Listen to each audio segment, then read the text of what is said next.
need to have your ideal client clearly defined, because once you've done that, now you can build the rest of your marketing around how to attract that type of person. Because listen, your ideal client, there's going to be a specific type of messaging that's going to work to attract that client. And there are going to be specific marketing channels that make sense to attract that client. And so if all you're doing is talking to your marketing team or a marketing agency and saying, just get me more leads, they're casting an incredibly wide net. And what you really need to be doing is exactly the opposite. Welcome back to Center Stage. I am Mike, a marketing director here at Spotlight Marketing and Branding. I'm sitting down with Danny Decker, co-founder and owner of Spotlight Marketing and Branding. So Danny, good morning. And this is going to be a fun episode. What's up, Mike? Looking forward to this, man. Yes, sir. Yes, sir. Obviously, it's always a blast to speak marketing with you. You've been in the industry for a decent amount of time. I don't want to say years because I don't want to date you or anything like that. But you have a lot of knowledge. I've accepted it, man. I'm getting up there. I've been doing this since like 2010 or something like that. So yeah, cool. So I'm excited to get to pick your brain a little bit and hear what you got to say. So, one of the first things that I wanted to bring up was that in our marketing, what we tell our audience is that it's super important there's a high level of importance between better quality clients versus just getting higher volume of leads, right? You could get leads upon leads upon leads, but if they're not great, what's the big deal of getting so many leads? Can you break down why that's so important? Yeah, I mean, it's an interesting conversation. For me, when you talk to a law firm owner about their marketing, and you ask them what their biggest challenge is, like 9 out of 10 times, they're like, I need more leads. Sometimes they're like, I need more clients, but it's generally a focus on, I just need more. And listen, that makes sense. I get it. Like, more leads is more opportunity and all of this, but something we've learned over the years, and this is true across the board, not just for law firms. Like this is true in our marketing at Spotlight. And this is true in just about every industry. Like quality leads are, better quality leads lead to better quality clients. And I would rather have, one really good client than 10 bad ones. And I think this is true for most law firms. And when you really break it down, poor quality leads create issues just completely across the board, right? Starting with the sales and intake team are going to have a much worse time and they're going to be much more frustrated and unhappy if they are constantly dealing with just bad leads, right? Leads that don't want to talk to them, leads that aren't qualified, aren't in the right geographic area, right? It is frustrating as a salesperson when all you've got to deal with are unqualified leads. So that's problem number one. But then it gets even worse if they do manage to convert some of those leads, because then what happens is people who have the wrong expectations or are in the wrong situation, the wrong type of client actually become a client, then that creates headaches all across the board because now your team is working for and serving clients that aren't a good fit. And whatever that means, okay? Like it could mean, hey, they're not paying their bills. That's a big problem. It could mean they're like a total jerk to you and your team. That's a big problem. It also could just mean they're a great person, but they just have a different legal need, a different type of need, and your operation really isn't built to serve them. That creates massive headaches.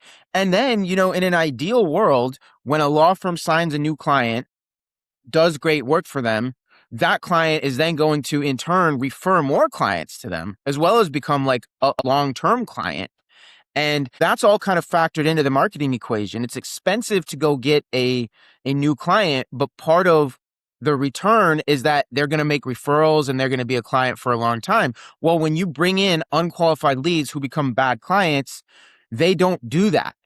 And so your cost of acquisition is a lot higher and your return on that investment is a lot lower. So it's just really important that you dial in your marketing to attract the right type of leads because that becomes the right type of clients and then everything kind of works the way it's supposed to. And so I know I'm answering this in a pretty long-winded way here, Mike, but for me, it's incredibly important that every single law firm, every marketing person, everyone who's listening to this, you really need to have a dialed in ideal client persona or an avatar, right? You need to have your ideal client clearly defined, because once you've done that, now you can build the rest of your marketing around how to attract that type of person. Because listen, your ideal client, there's going to be a specific type of messaging that's going to work to attract that client. And there are going to be specific marketing channels that make sense to attract that client. And so if all you're doing is talking to your marketing team or a marketing agency and saying, just get me more leads,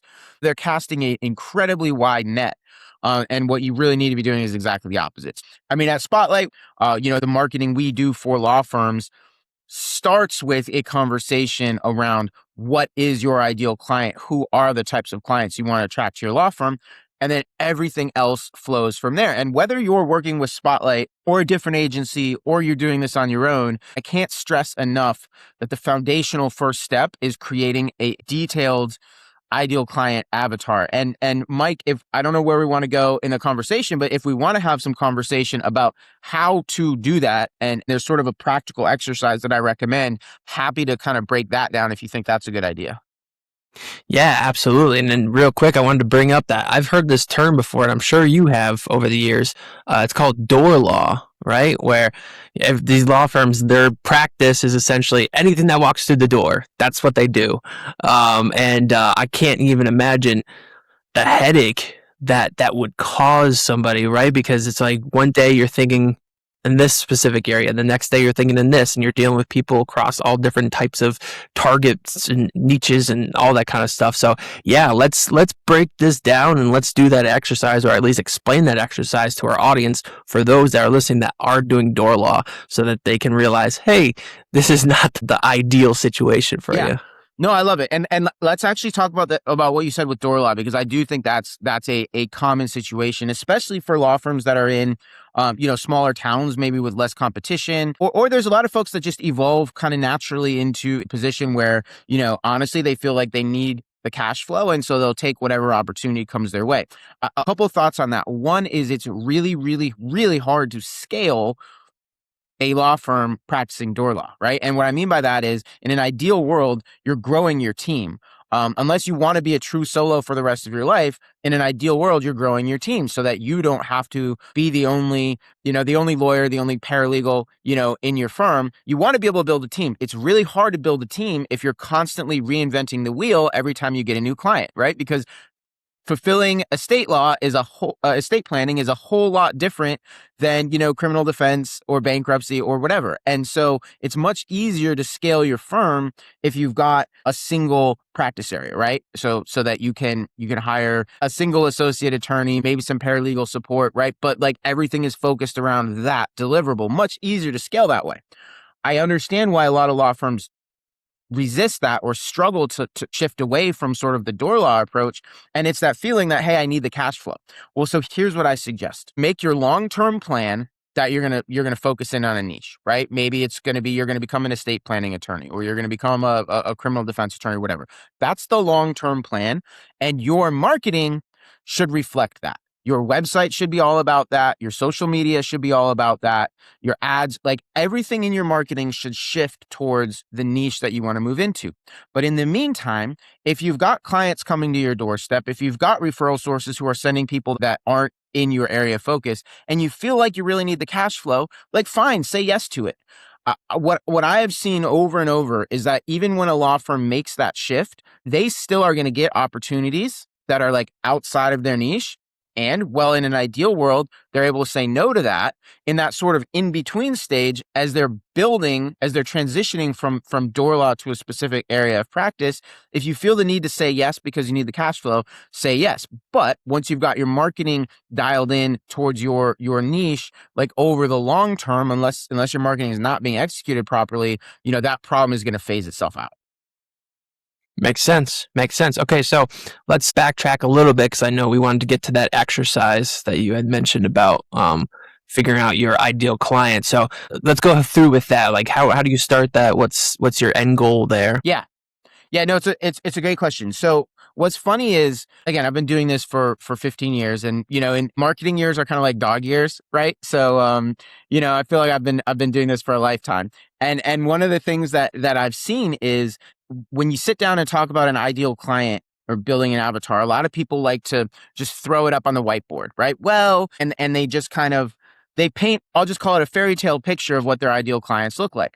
And listen, there's nothing wrong with a good whiteboard exercise. Like, I love that. But the reality is, if it's not based on reality, it may just be a fairy tale. So here's what I actually suggest a law firm do. Sit down, print out, get your assistant to print out your client roster, right? The last 100 clients that your law firm has worked with, and spend a few minutes and run through that list and identify 5 to 10 of your favorite clients. Like, of that list, here are 5, 6, 7, 8, 9, or 10 that if you could clone them and recreate them and bring them back into your firm over and over again, you'd be thrilled. Okay. And those become your actual ideal clients that are based on reality, right? Because now we're not in a fairy tale world. We're saying, no, these are the clients that we really like working with.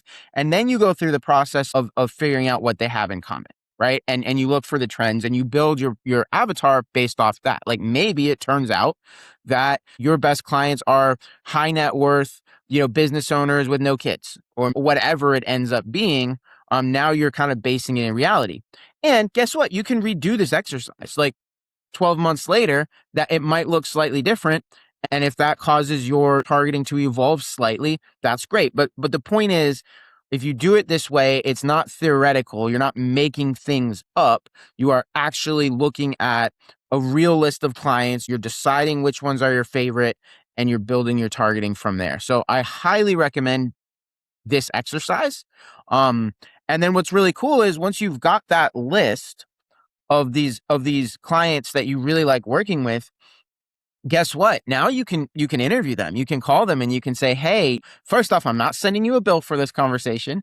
I just want to let you know I'm actually reaching out because we really love working with you. You've been an amazing client. And quite frankly, we want to serve more people like you.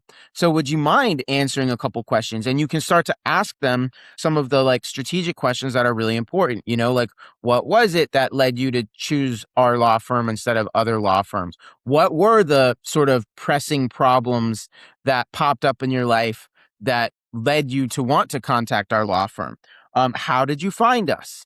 What was your research process like? Right? You can actually start asking these important questions. And somewhere I know we have a resource on this, Mike. I feel like it's the I don't know, the ideal client profiling worksheet or something like that. Yeah, absolutely. I'll put that in the footnotes here so people can click on that link and go visit that. But yeah, I think it's something along the lines of the questions I ask your ideal clients or something. Yeah, exactly. And so it's like you build your list of ideal clients and then use that questionnaire to learn some really important information about them.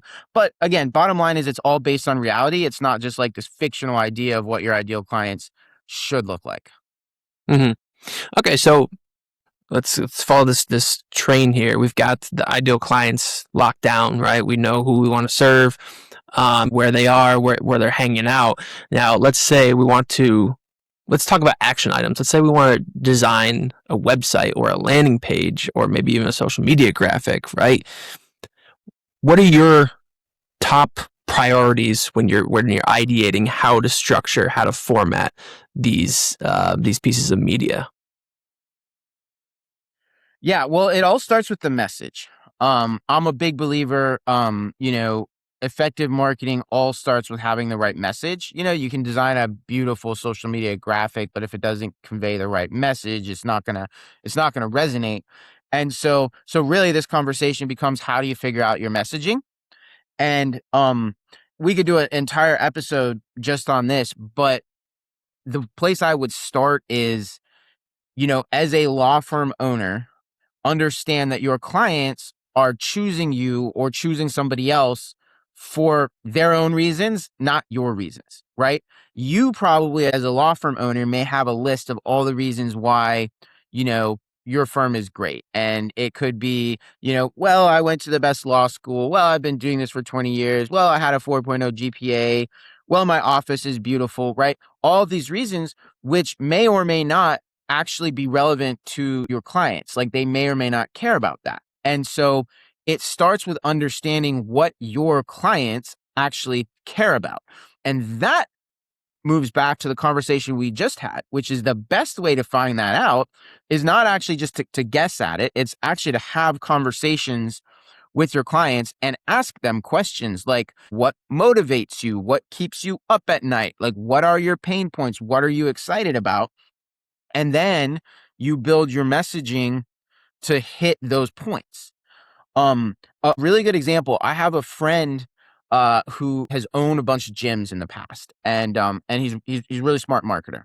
And one of the things he said is that people might drive past one gym to get to the gym they're going to go work out at. They might even drive past two gyms, but they're definitely not driving past three gyms to get to the gym that they're going to work out at. And his point was like, no matter how great the gym is, no matter how great your law firm is, convenience matters, right? In this example, like people, no matter how great a gym may be, people still aren't driving 30 minutes to get there. And so it's kind of like a humbling thing to realize. But ultimately, I think it's clarifying and liberating. And the bottom line is people choose a law firm for their reasons, not your reasons. And so the most important thing you can do is understand what are their reasons and speak to that. Yeah. No, that makes a lot of sense. Okay, so when we're talking about, let's kind of loop this back to what we were initially talking about with the better quality clients, and all this obviously feeds right into that, right? If you know who you're wanting to target, if you know what to say to them, how to say it, what are some tactics that our audience could use in order to get higher or better quality clients? Like they have all this info. Now what do they do with it? Yeah, well, it's like there's the three M's of marketing, right? It's market, which is who's your ideal client. It's message, which is what we just talked about, and then it's media, which is just what are the media channels that are basically where can you reach your clients. Media can be Facebook ads, it can be TV, it can be radio, but also can be like face-to-face networking. It can be direct mail, right? It's just what channel are you using? And so, in my opinion, and really there's more than opinion. This is like, I've just seen this play out over and over again. The hard part is actually figuring out your ideal clients and the messaging, because media is really just a matter of figuring out where do they spend their time and then putting the message out there. And so, again, you've got your list of your 5 or 10 best clients. Ask them where they spend their time. Like, are they Instagram users? Are they LinkedIn users? Do they all go to Chamber of Commerce events? Do they go to a church or a synagogue, or where do they spend their time? And then you just advertise there. And the interesting thing about marketing, Mike, as you well know, is we all have ideas, but it's pretty rare that you hit a home run the very first time you try something. And so, like, just go into it with the understanding that, like, marketing is a series of course corrections. You think your clients, or maybe they've told you they spend time on Facebook. Interesting. Probably a really good place to run some Facebook ads. And build your ads around the message that you already know resonates with those people, and spend 90 days on it, and then analyze results. Like, were you successful at reaching people? Did you drive traffic? Did that traffic convert into leads? Were those good quality leads? Did they convert into clients? Are they the type of clients you want? Right. And I just sort of listed off like 5 different questions there. You got to kind of answer them sequentially, right? One of the things we've talked about before, Mike, is when people are trying to assess a marketing campaign, like, too often they're just like, oh, it either worked or it didn't. And, and at a high level, that is actually a good way to think about it. But when you are managing a marketing campaign, or running a marketing campaign, or working with a marketing team, you do need to understand the nuance that goes into it. If a campaign didn't work, the first question is, well, did we even reach the right people? And if the answer is no, well, it's like, well, yeah, no kidding. It didn't work because we didn't reach the right people. But if you did reach the right people, then what went wrong? Did they not respond to the ads? Did they respond to the ads, but they didn't respond to the call to action or the landing page, right? And so you diagnose it. So I'm coming all the way back to trying to answer your question. Once you've got an idea of who your ideal clients are and what the messaging is that's going to resonate with them, you want to advertise in the places they hang out. And you want to understand that if the first attempt doesn't go the way you wanted it to go, Maybe that means you're advertising in the wrong place. More likely, it means you got to make some strategic adjustments. So, the conversation we have with law firm owners all the time is you need to be plugged into the data. You need to be having conversations. You should really be looking at this stuff frequently. Like I said, 90 days.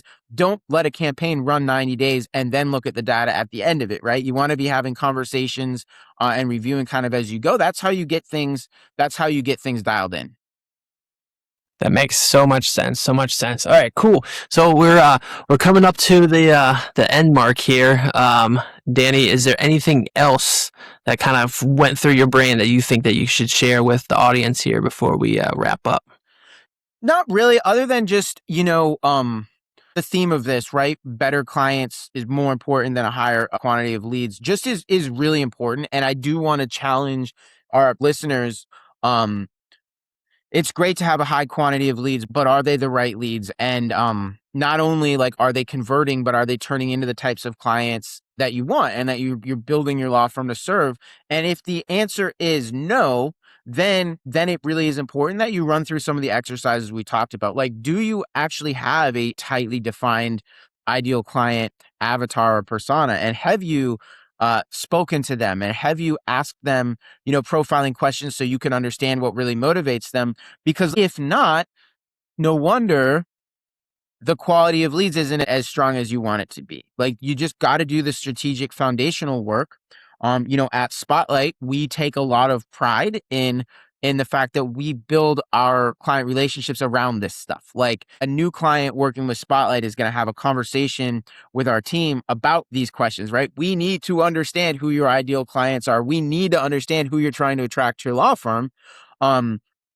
And if you're not working with us, cool. I mean, of course, we'd love to have a conversation with you, but regardless, I want you to be successful. And so whether you're doing this on your own, whether you're working with another agency, whatever, like, if you haven't done that foundational work, please stop and do it, because it's really, really important.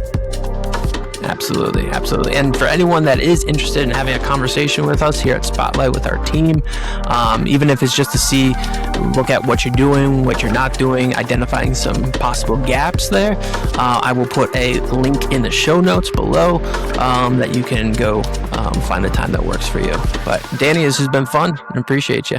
Thanks, Mike.